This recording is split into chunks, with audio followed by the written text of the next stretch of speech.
Fue horrible, fue horrible. La sentencia pronunciada por el juez Kevin Castell de la Corte del Distrito Sur de Nueva York, condenando a cárcel de por vida al exdiputado Juan Antonio Hernández, debe ser analizada en función de la correcta y justa aplicación de la ley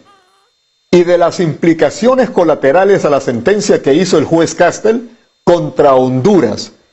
que es algo que nos debe preocupar a los hondureños. Porque una cosa es la responsabilidad que recae sobre una persona y otra muy distinta es que al pronunciarse contra esa persona, el juez Castell, de manera insensata, se lleva de encuentro a todo el país. Algo que para todo buen hondureño es inaceptable. Partamos de algo fundamental. No se puede defender como inocente a una persona que ha cometido un delito grave, pero tampoco se le puede culpar más allá de la falta que ha cometido. Cuando el diputado Tony Hernández fue detenido por las autoridades de Estados Unidos, la reacción más importante que se dio en nuestro país fue la de su hermano, el presidente de la República, Juan Orlando Hernández, cuando expresó que nadie está por encima de la ley. Esta expresión puso de manifiesto desde ese momento la responsabilidad del mandatario hondureño, que ni aún en aquel momento en que podía estar confundido, no perdió de vista que toda persona que comete un delito tiene que asumir las consecuencias ante la ley. Ahora bien, la justicia de Estados Unidos no es infalible como creen algunas personas. Por el contrario,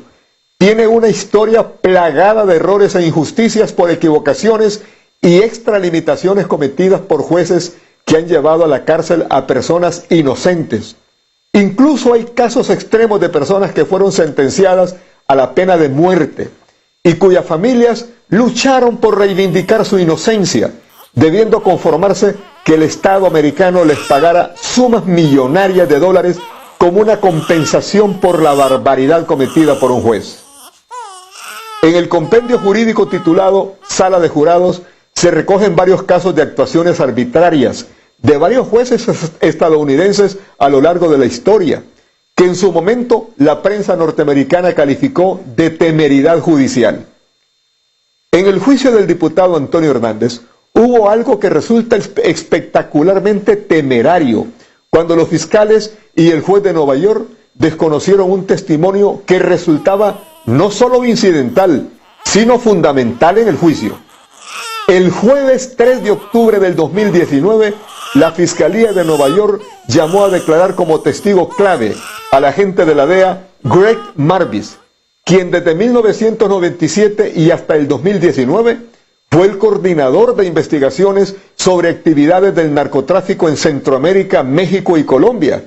lo que lo hacía un experto conocedor de los grandes capos del narcotráfico en la región, en la que el agente Marvis se movía con mucha frecuencia, especialmente en las zonas hondureñas localizadas en el mapa del tráfico de drogas. El agente Greg Marvis además participó en frecuentes operaciones antinarcóticos en México, pero particularmente en Honduras, Guatemala y Venezuela, por lo que fue testigo clave en otros juicios federales. Cuando Greg Marvis compareció en el juicio contra el exdiputado Juan Antonio Hernández, al ser interrogado por la fiscal Amanda Howlett, a la pregunta si conocía a Juan Antonio Hernández, la respuesta del agente de la DEA, Greg Marvis, fue categórica y precisa: no lo conozco.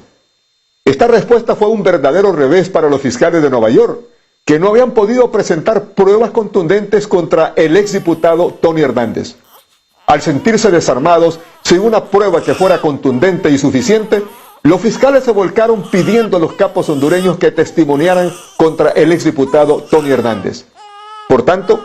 este es un juicio típicamente singular, donde los fiscales y el juez desconocieron el testimonio del agente de la DEA más experimentado y conocedor del movimiento del negocio ilícito de las drogas en Centroamérica, para depositar su confianza en los capos.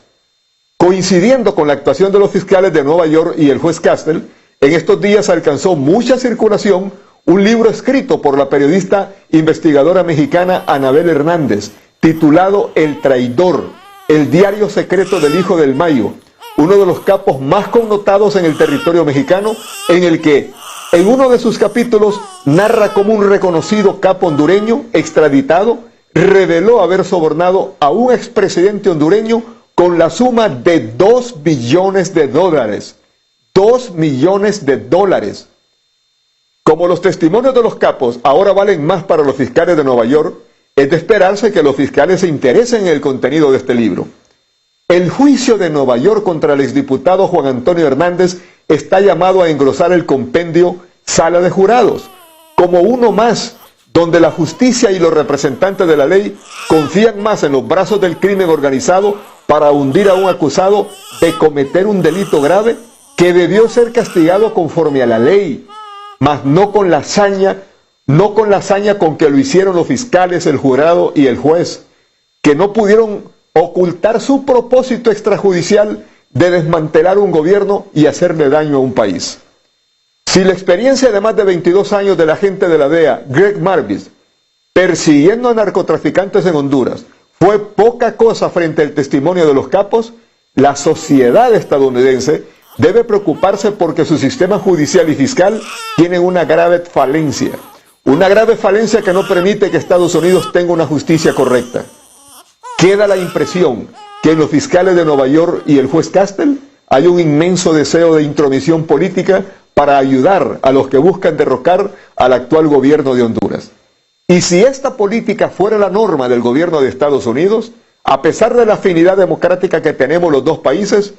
no hay que ser adivino para percibir que las relaciones con Estados Unidos se volverán detestables. Como lo dijera el propio Juan Orlando Hernández al admitir tácitamente que su hermano Juan Antonio no estaba por encima de la ley, la máxima jurídica también es aplicable a los fiscales de Nueva York, igual que a los jurados y al juez Kevin Castle, porque tampoco ellos pueden estar por encima de la ley. Y en el momento que incurran en una falta tan lamentable, también incursionan en el campo delictivo. Así son las cosas y así se las hemos contado hoy miércoles 31 de marzo del 2021. Muy buenas noches.